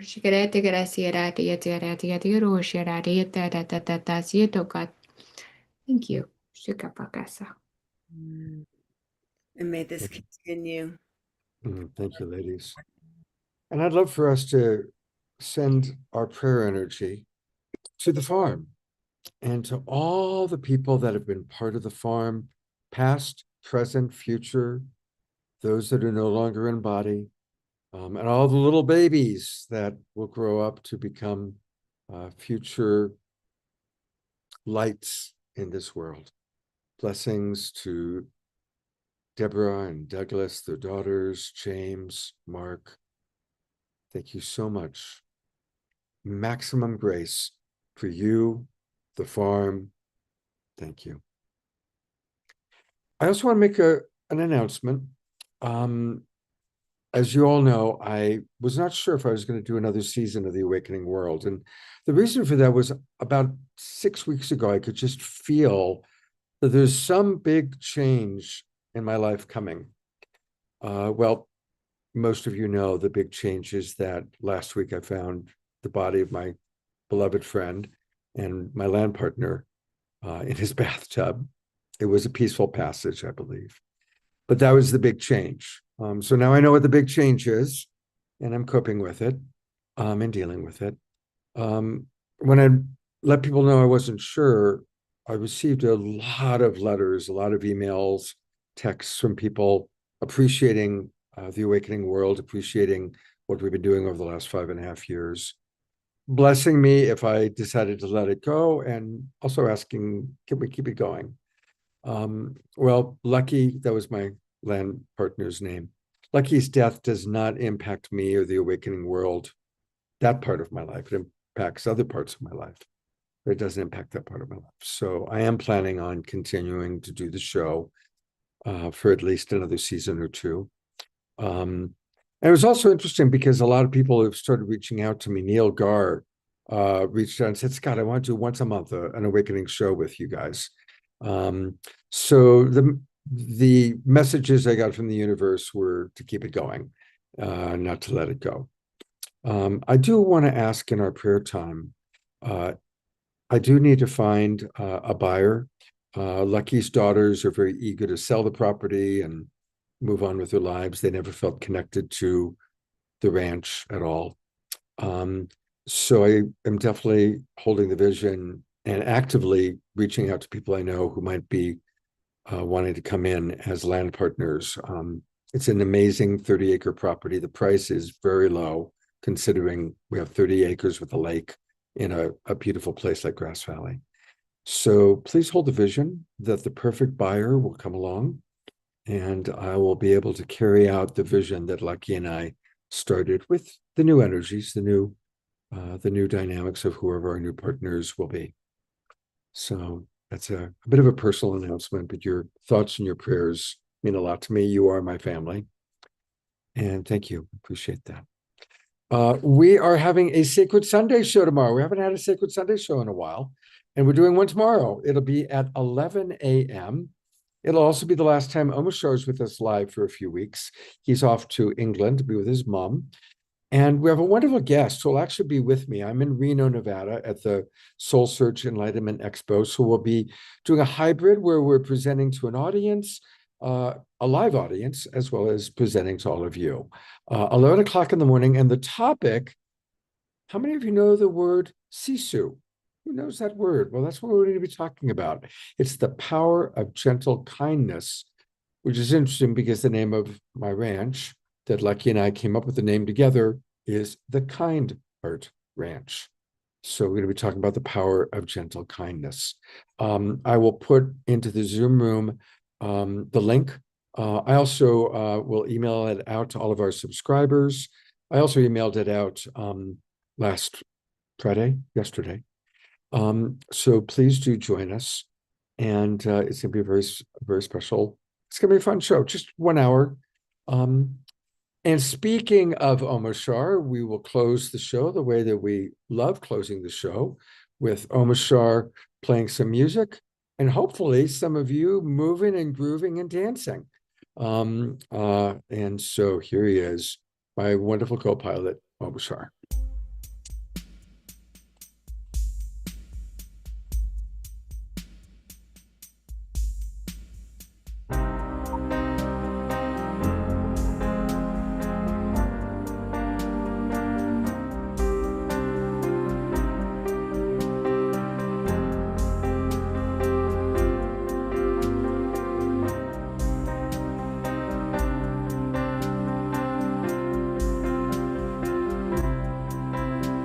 You'll never walk this way again. Lay down all your guards. Your loving hearts will lead the way. The door is open. The wonderful and the new is waiting patiently. Take the step and you will see all you've been dreaming. And now is the time you've been waiting for so long. I've been holding you through all ages, knowing I'd be with you once again.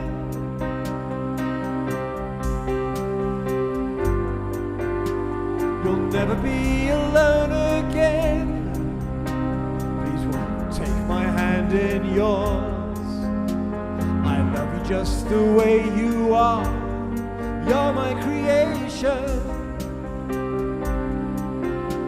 The wonderful and the new is waiting patiently. And take the step and you will see all you've been dreaming. And now is the time we've been waiting for so long. I've been holding you through all ages, knowing I'd be with you once again.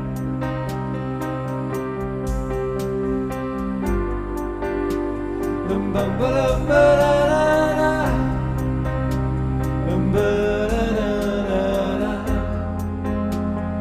Bum ba dum ba da da da. Da da da da. You'll never walk this way again.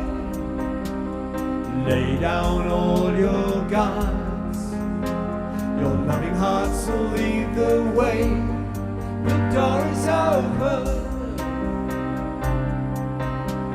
And now is the time we've been waiting for so long. I've been holding you through all ages, knowing I'd be with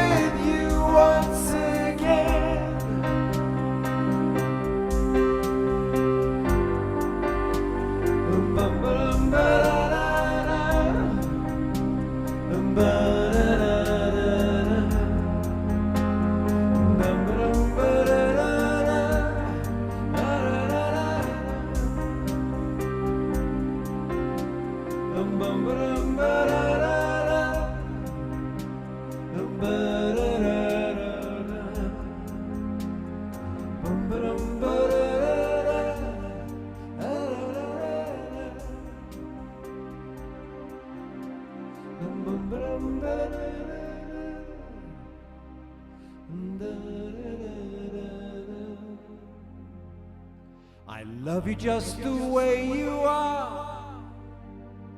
You're my creation.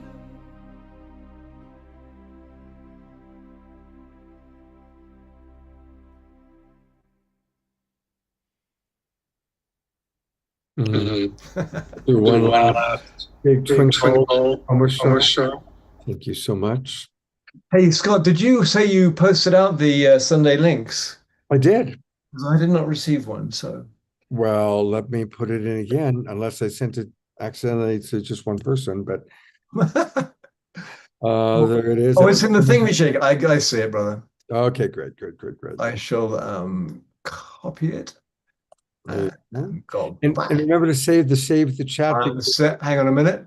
Oh, a new chat. Why isn't it saying it's not letting me save the chat? Where you, Scott? You saved the chat? I did. Thank you, love. Okay, great. All right. Well, thank you, everybody. Thanks again to all of our friends from the farm and Jeffrey, and God's blessings, everybody. I hope to see you tomorrow morning. It's going to be a wonderful show, 11 a.m. Pacific time, and have a beautiful rest of the evening. God bless you all.